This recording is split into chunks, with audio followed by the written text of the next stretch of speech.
किया जा रहा है।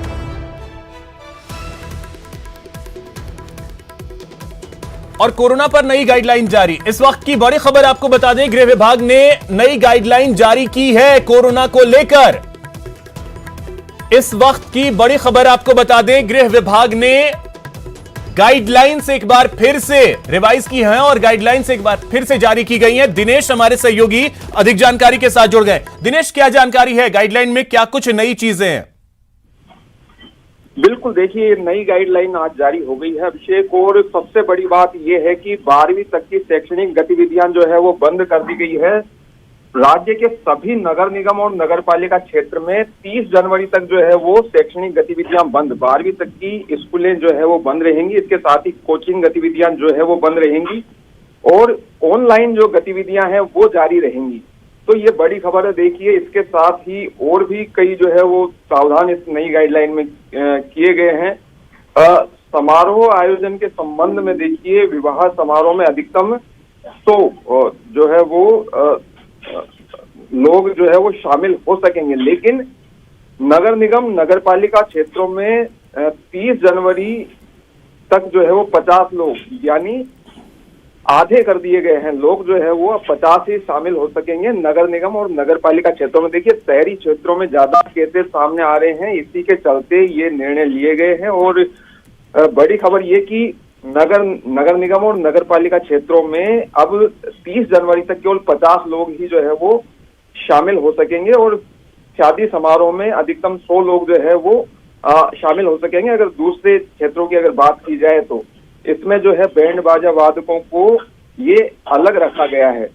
अब एक एक करके अगर इस पे बात करें पॉइंट्स की, तो देखिए, पहला पॉइंट जैसे मैंने बताया कि 30 जनवरी तक जो है 12वीं तक की शैक्षणिक गतिविधियां बंद कर दी गई है। इसके साथ ही कक्षा 10 से 12 तक के विद्यार्थियों को कोविड वैक्सीन जो है लगवाने माता पिता अभिभावक की लिखित सहमति के बाद ही जो है वो कोचिंग जाने की अनुमति होगी। यानी कोचिंग और विद्यालय वो तब जा सकेंगे जब अभिभावकों की जो है वो सहमति होगी। ये जो है इसमें प्रावधान किया गया है। सभी महाविद्यालय विश्वविद्यालयों में जो है वो ये सुनिश्चित किया जाएगा कि सोशल डिस्टेंसिंग जो है वो हो। तो सोशल डिस्टेंसिंग और इसके साथ ही कोविड एप्रोप्रिएट बिहेवियर जो है उसकी पालना हो, इस पर जो है वो फोकस किया गया है। और समारोह के संबंध में जैसे मैंने बताया, जो भी समारोह होंगे उसमें सूचना जो है वो देनी पड़ेगी। विवाह अगर कोई होता है तो उसकी सूचना जो है वो देनी पड़ेगी पोर्टल पे या फिर 181 नंबर पे जो है सूचना देनी पड़ेगी। ये पहले भी जो है गाइडलाइन में ये प्रावधान किया गया था। उपखंड मजिस्ट्रेट जो है वो पालना करवाएंगे। जो भी समारोह होंगे, शादी समारोह भी होंगे, तो उसमें पालना करवाएंगे कि संख्या जो है वो ज्यादा नहीं हो, और अगर उल्लंघन पाया जाता है तो उस पे नियम के अनुसार जो है वो कार्रवाई होगी। और नियम यही कि पिछले दिनों अधिसूचना जो है वो गृह विभाग ने जारी की है कि 10,000 रुपए का जुर्माना जो है वो आयोजकों पर लगाया जाएगा, तो उसकी जो है पालना करवाई जाएगी। ये उपखंड अधिकारियों की जो है वो जिम्मेदारी होगी एक तरीके से। और वीडियोग्राफी जो है वो करवाई जाएगी शादी समारोह की। और अगर मांगी जाती है उपखंड मजिस्ट्रेट द्वारा तो आयोजकों को जो है वो वीडियोग्राफी उपलब्ध भी करवानी होगी। अंत्येष्टि और अंतिम संस्कार के संबंध में जो है वो पहले जो प्रावधान था वही कि 20 से ज्यादा लोग जो है वो शामिल नहीं हो सकेंगे।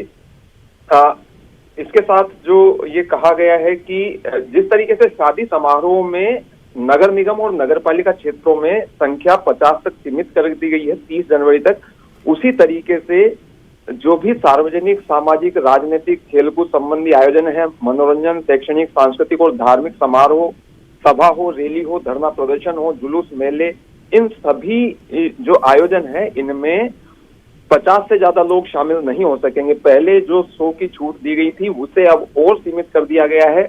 अब जो है वो नगर निगम और नगर पालिका क्षेत्रों में केवल 50 लोग ही शामिल हो सकेंगे। फिलहाल ये 30 जनवरी तक के लिए गाइडलाइन है। 30 जनवरी के बाद में फिर जो है इस पे डिसीजन जो है वो लिया जाएगा राज्य सरकार की ओर से। तो आज की जो गाइडलाइंस है दिनेश, वो लागू कब से हो रही हैं?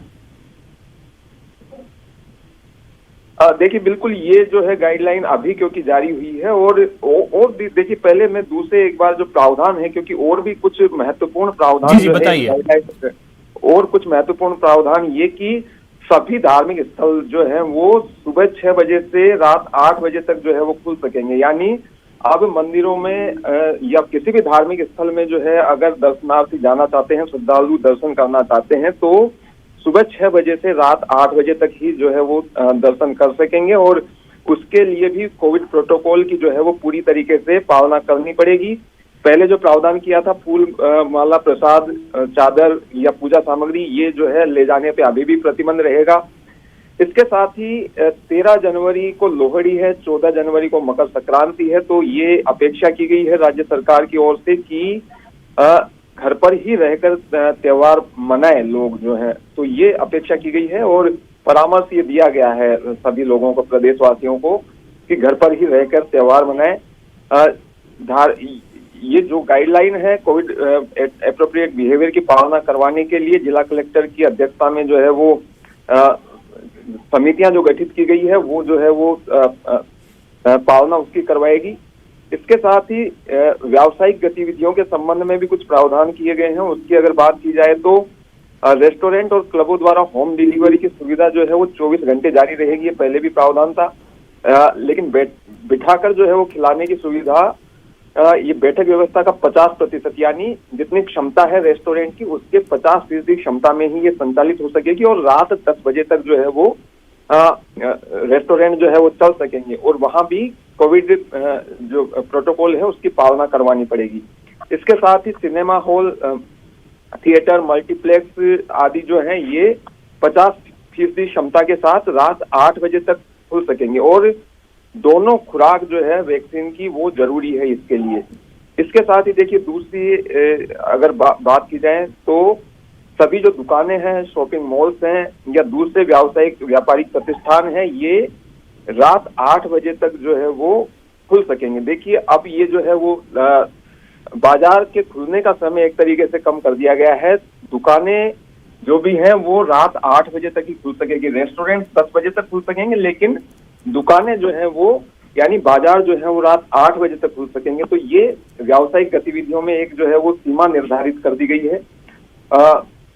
संस्था प्रधान वैक्सीन पर क्योंकि खास फोकस किया जा रहा है तो 31 जनवरी तक सभी को वैक्सीनेशन हो, ये जो है इसकी जिम्मेदारी दी गई है। जो भी कार्यालयों के संस्था प्रधान आदि है उनको जो है वो पालना करवानी होगी। इसके साथ ही आर्थिक और पर्यटन गतिविधियों के संबंध में भी कुछ प्रावधान इसमें किए गए हैं। इसके अनुसार जो है वो आइसोलेशन पर्यटन, फिल्म शूटिंग से संबंधित गतिविधियों को आइसोलेशन जोन के आधार पर अनुमत किया जा सकेगा, ये इसमें प्रावधान किया गया है। तो आइसोलेशन जोन एक तरीके से बाहरी संपर्क से अलग जो है सुरक्षित वातावरण जो है वो तैयार किया जाएगा, यानी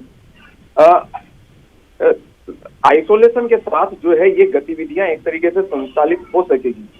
और आइसोलेशन जोन के लिए कुछ सर्वे जो है वो निर्धारित की गई है। इसमें ये कहा गया है कि ऐसे रिसोर्ट या होटल जिनका क्षेत्रफल 4000 वर्ग मीटर या इससे अधिक है, वहां और मेहमान अतिथियों के ठहरने के लिए 40 या इससे अधिक कमरों की व्यवस्था है, वहां पर जो है ये छूट जो है वो मिल सकेगी। तो इस तरह के प्रावधान किए गए हैं। एक जन जागरूकता अभियान का इसमें जिक्र किया गया है कि स्वायत्त शासन विभाग जो है वो डबल डोज वैक्सीनेशन, मास्क का अनिवार्य उपयोग, 2 गज की दूरी, इसके लिए जन जागरूकता अभियान, तो स्वायत्त शासन विभाग द्वारा जन जागरूकता अभियान जो है वो चलाया जाएगा। जन अनुशासन कर्फ्यू ये जो है वो प्रत्येक शनिवार रात से सोमवार सुबह 5 बजे तक जन अनुशासन कर्फ्यू रहेगा। यानी अब जो है ये देखिए ये वीकेंड कर्फ्यू का प्रावधान कर दिया गया है। अभिषेक देखिए बड़ी खबर ये है इसमें कि वीकेंड कर्फ्यू प्रदेश में लगा दिया गया है। पूरे प्रदेश में शनिवार रात 11 बजे से सोमवार सुबह 6 बजे तक जो है वीकेंड कर्फ्यू रहेगा, यानी रविवार को लोग अपने घरों से नहीं निकल सकेंगे। शनिवार रात 11 बजे से वीकेंड कर्फ्यू लागू हो जाएगा और सुबह 5 बजे तक ये कर्फ्यू लागू रहेगा। ये जो है इसमें से एक बड़ी खबर निकल के आ रही है। इसके साथ ही कुछ जो आवश्यक जो सेवाएं हैं उन्हें इस कर्फ्यू से मुक्त रखा गया है और इसके लिए पास की जो है वो जरूरत नहीं होगी। सिटी मिनी बसों के लिए प्रावधान किया गया है कि वो जो है सुबह 5 बजे से रात 11 बजे तक चल सकेगी और किसी भी यात्री को खड़े होकर यात्रा करने की अनुमति नहीं होगी। पूरे प्रदेश में प्रत्येक रात 11 बजे से 5 बजे तक यानी नाइट कर्फ्यू तो जारी है ही और वीकेंड कर्फ्यू भी जो है वो साथ में लगा दिया गया है। नाइट कर्फ्यू हर रोज जो है वो रात 11 बजे से सुबह 5 बजे तक और वीकेंड कर्फ्यू शनिवार रात 11 बजे से सोमवार सुबह 5 बजे तक। तो नाइट कर्फ्यू और वीकेंड कर्फ्यू दोनों जो है वो यहाँ पर लागू कर दिए गए हैं। इसके साथ ही देखिए और दूसरे प्रावधानों की अगर मैं बात करूं तो इसमें कहा गया है कि प्रदेश में कोरोना संक्रमण से संबंधित आंकड़ों की निगरानी शहरी क्षेत्रों में वार्ड के आधार पर, ग्रामीण क्षेत्रों में ग्राम पंचायत के आधार पर की जाएगी। तो इस तरह के उसकी जो है सही तरीके से मॉनिटरिंग हो, इसके भी जो है वो प्रावधान किए गए हैं। तो कुल मिलाकर जिन क्षेत्रों में टेस्ट पॉजिटिविटी दर 10% से अधिक हो वहां पर जो है वो जिला मजिस्ट्रेट, पुलिस आयुक्त, पुलिस अधीक्षक ये जो है वो निर्णय ले सकेंगे। येलो जोन, रेड जोन इनके आधार पर जो है वो अतिरिक्त प्रतिबंध जो है वो लगाए जा सकेंगे। तो बिंदु संख्या 1 तुरंत प्रभाव से और शेष दिनांक 11 जनवरी से, यानी ये जो गाइडलाइन है देखिए शैक्षणिक गतिविधियों से संबंधित जो गाइडलाइन इसमें जारी की गई है वो तुरंत प्रभाव से लागू हो जाएगी। बिंदु संख्या 1 जो है वो बिंदु संख्या 1 जो है वो है शैक्षणिक गतिविधियों से संबंधित और ये जो है वो तत्काल प्रभाव से लागू हो गई है। यानी प्रदेश के सभी निगम क्षेत्रों में और नगर पालिका क्षेत्रों में 12वीं तक के स्कूल जो है वो तत्काल प्रभाव से बंद हो जाएंगे और ये बाकी जो दूसरे प्रावधान किए गए इस गाइडलाइन में ये लागू होंगे 11 जनवरी से। यानी सोमवार से जो है ये जो है वो माफ कीजिए मंगलवार से जो है ये गाइडलाइन जो है वो लागू हो जाएगी। तो ये कुछ बड़े प्रावधान जो है वो किए गए हैं कि पिछली गाइडलाइन में भी कई जो है वो प्रतिबंध लगाए गए थे और इसमें जो है वो पाबंदियों का दायरा बढ़ा दिया गया है। केसेज जितनी बड़ी तादाद में आ रहे हैं अभिषेक वो चिंता का विषय हो और इसी की वजह से ये जो है गाइडलाइन आज जारी हुई है और कई जो है प्रतिबंध इसमें बढ़ाए गए हैं। जी अभिषेक, बिल्कुल प्रतिबंध जो बढ़ाए गए हैं 11 तारीख से लागू होंगे और कुछ चीजें जो हैं वो तुरंत प्रभाव से लागू होंगी। यानी साफ तौर पे अब ये भी है कि वीकेंड कर्फ्यू भी अब लौट आया है। लेकिन दिनेश, इस दौरान जो तस्वीरें सामने आती हैं लगातार हम दिखाते भी रह रहे हैं कि तस्वीरें जो हैं वो अब डरा रही हैं क्योंकि ओमिक्रॉन बहुत तेजी से फैलता है, हर कोई जानता है, सरकार भी इस बात को समझ रही है। तो अब ऐसे में जो बाजारों से तस्वीरें सामने आ रही हैं, इवनिंग के टाइम में किसी भी पर्यटन स्थल से जो तस्वीरें सामने आ रही हैं, तो वहां अब किस तरीके से सख्ती बरतने को लेकर के प्रशासन सोचेगा, क्योंकि उसमें गाइडलाइंस में शायद कुछ क्लियर नहीं है। बिल्कुल, देखिए ये जो जिस तरह की तस्वीरें आ रही है इसी वजह से जो है वो पाबंदियां बढ़ाई जा रही है। लोग क्योंकि अभी भी लापरवाह हैं और समझ नहीं रहे हैं। अभी भी कई जगह मास्क का प्रयोग देखने को नहीं मिल रहा है, सामाजिक दूरी नहीं बरती जा रही है। इसीलिए ये गाइडलाइंस जो है वो जारी करनी पड़ रही है सरकार को और केसेज जो है वो जिस तादाद में बढ़ रहे हैं वो चिंता का विषय है। जहां तक पालना की बात है तो अलग अलग बिंदुओं में प्रावधान किया गया है इस गाइडलाइन में कि किस तरीके से पालना करवाई जाएगी। जैसा मैंने कहा कि शादी समारोह में अगर उल्लंघन होता है तो उपखंड मजिस्ट्रेट जो है उसको पालना करवानी होगी। बाकायदा जुर्माने का प्रावधान जो है वो किया गया है, 10,000 रुपए का जुर्माना लग सकता है। संस्था प्रधानों को जिम्मेदारी दी गई है कि जो भी संस्थान है वो जो है वो पालना करवाएंगे, चाहे वो कोविड एप्रोप्रिएट बिहेवियर हो, चाहे वो वैक्सीन की दोनों डोज की अनिवार्यता हो, इसकी पालना करवाई जाएंगे। इसके साथ ही जिला कलेक्टर्स की अध्यक्षता में जो समितियां गठित की गई है वो पालना करवाएंगी सभी जगह पर कि कोविड एप्रोप्रिएट बिहेवियर का पालन हो, तो वो टीमें जो है वो निकलेंगी। इसके साथ ही स्वायत्त शासन विभाग जो है जागरूकता अभियान चलाएगा कि सभी लोग जो है वो सावचेत हो। तो प्रावधान जो है वो सरकार की ओर से पूरे किए गए हैं। सभी तरह की गतिविधियों के लिए अलग अलग प्रावधान किए गए हैं ताकि बहुत ज्यादा प्रभावित भी वो क्षेत्र नहीं हो और कोरोना का जो संक्रमण है उस पर भी जो है वो उसकी भी रोकथाम हो सके। तो प्रावधान किए गए हैं, लेकिन लोगों को जो है वो समझना होगा और ये जो प्रावधान किए गए हैं इससे कोई बहुत ज्यादा फर्क जो है वो आजीविका पर पड़ने वाला नहीं है। देखिए, ये खास तौर पर ध्यान रखा जा रहा है कि आजीविका लोगों की प्रभावित नहीं हो। बार बार ये कहा जा रहा है राज्य सरकार की ओर से कि पाबंदियां जो है वो कई बार सख्त फैसले लेने पड़ते हैं, इसीलिए लगानी पड़ रही है। लोगों का जीवन सुरक्षित रखना भी जरूरी है, लेकिन जल्दबाजी में फैसले नहीं लेंगे। ये बात मुख्यमंत्री ने कही थी पिछले दिनों जब कोविड वैक्सीनेशन की समीक्षा बैठक हुई थी, तब उन्होंने कहा था कि जल्दबाजी में फैसले नहीं लेंगे, लेकिन कई बार कड़े फैसले लेना जरूरी हो जाता है। तो कड़े फैसले जो है वो लिए गए हैं कुछ, लेकिन अभी भी जो है वो प्रावधान बहुत ज्यादा ऐसे नहीं है जो सीधे तौर पर आजीविका को प्रभावित करते हो। अगर रविवार का दिन छोड़ दिया जाए तो हम ये कह सकते हैं कि सभी दिन जो है वो व्यावसायिक प्रतिष्ठान खुल सकेंगे। वीकेंड कर्फ्यू जो लागू होगा वो शनिवार रात 11 बजे से होगा और सोमवार सुबह 5 बजे तक चलेगा। इसके साथ ही नाइट कर्फ्यू जो है वो भी रात 11 बजे से सुबह 5 बजे तक है। तो इससे बहुत ज्यादा प्रभाव आजीविका पर नहीं पड़ रहा है, लेकिन प्रयास सरकार की ओर से पूरे किए जा रहे हैं कि कोरोना संक्रमण को थामा जाए, क्योंकि केसेस जो हैं वो हर दिन बड़ी संख्या में आ रहे हैं। और जैसा हमने देखा कि सूबे के जो सीएम है वो खुद भी संक्रमित हुए, दोबारा संक्रमित हुए। तो और ये चीज भी, ये बात भी बार बार कही जा रही है मुख्यमंत्री की ओर से कि ओमिक्रॉन भले ही अभी ज्यादा घातक नहीं हो, लेकिन ये आगे जाके कैसा रूप ले ये अभी किसी को नहीं पता है। और खासतौर से पोस्ट कोविड जो इफेक्ट जो है वो सामने जब आएंगे तो वो काफी चौंकाने वाले हो सकते हैं। तो अभी से इसके लिए सावचेत रहना जरूरी है। बिल्कुल। लेकिन अहम तो इसमें दिनेश ये हो जाता है कि देखिए, सरकार हर तरीके से प्रयास कर रही है, पाबंदियां लगा रही है, सख्ती उस लेवल पे नहीं बरत रही है जिस लेवल पे हमने पहले और दूसरी लहर में देखा था। तो उस लेवल पे स्थिति ना जाए, इसके लिए अब समझना तो लोगों को है, क्योंकि जब तक लोग इसका पालन नहीं करेंगे, अंत में सरकार के पास एक ही ऑप्शन बचेगा कि वो लॉकडाउन लगा दे। तो सरकार वो स्थिति भी नहीं चाहती है। तो लोगों को भी अब समझने की जरूरत है कि वो खुद अब सतर्क हों और समझें।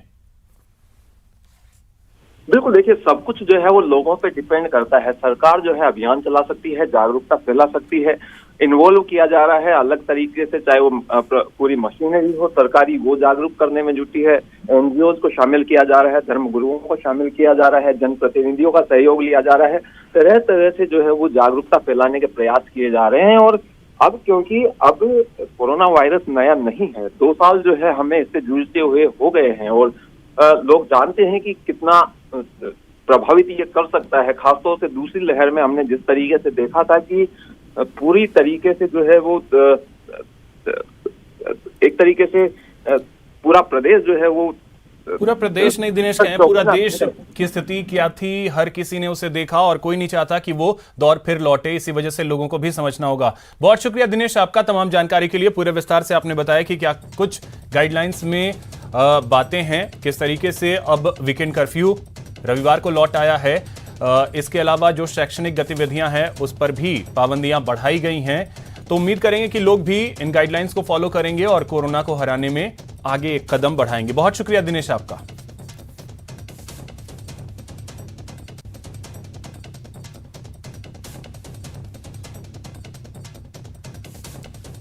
तो बड़ी खबर आपको बता दें कि गाइडलाइंस गृह विभाग की तरफ से जारी की गई हैं। देखिए, अब शनिवार रात 11 बजे से जो वीकेंड कर्फ्यू है वो शुरू हो जाएगा और सोमवार सुबह 5 बजे तक ये वीकेंड कर्फ्यू रहेगा। प्रताप सिंह खाचरियावास मंत्री हमारे साथ इस वक्त जुड़ गए हैं। प्रताप जी, बहुत स्वागत है आपका न्यूज 18 राजस्थान पर। नमस्कार जी। प्रताप जी, अब जिस तरीके से केसेस बढ़ रहे हैं, पाबंदियां तो बढ़ाई जा रही हैं, लेकिन तस्वीरें जो आ रही हैं ऐसा लग रहा है कि सख्ती की जरूरत आन पड़ी है। देखिए, ये तय बात है कि नई गाइडलाइन इसलिए जारी हुई है, केस तेजी से बढ़ रहे हैं। अभी ओमिक्रॉन की पूरी सच्चाई सामने नहीं आ रही। लोगों की जिंदगी को बचाना सरकार का पहला कर्तव्य है। इसीलिए मुख्यमंत्री जी ने आगे बढ़कर आज से सभी स्कूलों को बंद करने की शायद गाइडलाइन जारी हो गई होगी, मैंने पूरी देखी नहीं है। तो स्कूलें बंद होगी, भीड़ कम होगी, ओमिक्रॉन की रफ्तार रुकेगी। तो आप ये मानकर चलिए हम लोगों को बचा पाएंगे। इस वक्त हमारी जिम्मेदारी बनती है कि हम इस बीमारी को रोकने के लिए जितने कड़े कदम उठा सकते हैं उठाएं, लेकिन सब लोगों की जिम्मेदारी है कि अपनी पर्सनल मॉरल ड्यूटीज को समझें और सरकार की गाइडलाइन का पालन करें, मास्क लगाएं, भीड़ इकट्ठी नहीं करें, और स्कूल में अब जब स्कूलें बंद हो गई तो सड़क पर भीड़ में इकट्ठे होकर कम से कम कोशिश करें, मास्क लगाकर बात करें, तो हम निश्चित रूप से इस बीमारी से बचाव कर पाएंगे। जी, समस्या तो वहीं पे आ रही है सरकार अपने स्तर पे, क्योंकि मुख्यमंत्री का लगातार ये मानना है कि आजीविका प्रभावित ना हो, लेकिन लोग ही तो इस बात को नहीं समझ रहे हैं। तो उसमें सरकार का एक्शन प्लान क्या होगा, स्वास्थ्य विभाग का एक्शन प्लान क्या होगा? देखिए दुनिया में एक बात समझ लीजिए, भूख से बड़ा कोई दर्द नहीं है। समाज में दो तरह के लोग हैं, एक व्यक्ति जो है सुबह उठकर पेट कम करने के लिए दौड़ता है, दूसरा वो है जो पेट भरने के लिए दौड़ता है। हमें उस पेट भरने वाले की भी चिंता करनी पड़ेगी, वेटर की भी, फुटपाथ पर काम करने वाले की भी, गाड़ी वाले की भी, रिक्शे वाले की भी, खोमचे वाले की भी। ऐसे में वो लोग अपना धंधा भी कर सके, लॉकडाउन भी नहीं लगे और पालना भी हो जाए पूरे इस गाइडलाइन की। वो जिम्मेदारी हम सबकी है। वो जिम्मेदारी कैसे पूरी करेंगे? सरकार तो अपनी तरफ से गाइडलाइन जारी कर रही है, लेकिन जनता की भी जिम्मेदारी है कि लोग बेरोजगार भी नहीं हो और गाइडलाइन का भी पालन हो जाए। वो सब हम सब मिलकर कर सकते हैं। सरकार आदेश जारी कर सकती है, जी, तो वही मेरा सवाल वही है उन लोगों के लिए जो बेवजह घूमते हैं जयपुर की सड़कों पे, जोधपुर की सड़कों पे, जहां केसेस, जयपुर में तो स्थिति देख ही रहे हैं, 2000 के आसपास केस आ रहे हैं, जोधपुर में 500, 600, 700 के आसपास केसेस आ रहे हैं, वहां सड़कों पे बेवजह घूमने वाले। मैं लोगों से अपील करूंगा बेवजह नहीं घूमे, लेकिन मैं पुलिस से भी अपील करूंगा कि बेवजह बेजा इस्तेमाल करके किसी को तंग भी नहीं करें। इसलिए कि लोग सड़क पर अभी लॉकडाउन नहीं लगाए, सख्ती से पालना करना सबकी जिम्मेदारी है। सख्ती हम दिखाएंगे, लेकिन जनता से हम कहेंगे कि सरकार किसी को तंग करना नहीं चाहती, लेकिन ओमिक्रॉन से बचाना हमारी जिम्मेदारी है, बचना आपकी जिम्मेदारी है। इसलिए सब सरकार की गाइडलाइन का पालन करें। चलिए, बहुत शुक्रिया प्रताप जी हमारे साथ जुड़ने के लिए और बातचीत करने के लिए। तो सरकार की मंशा किसी को परेशान करने की नहीं है, लोगों को भी सतर्क रहने की जरूरत है, ये बड़ी बात है। खुद मंत्री प्रताप सिंह खाचरियावास ने भी ये बात कही, मुख्यमंत्री भी लगातार इस बात को कह रहे हैं कि लोगों को परेशान करने की कोई मंशा किसी की नहीं है, लेकिन ओमिक्रॉन से बचना भी जरूरी है।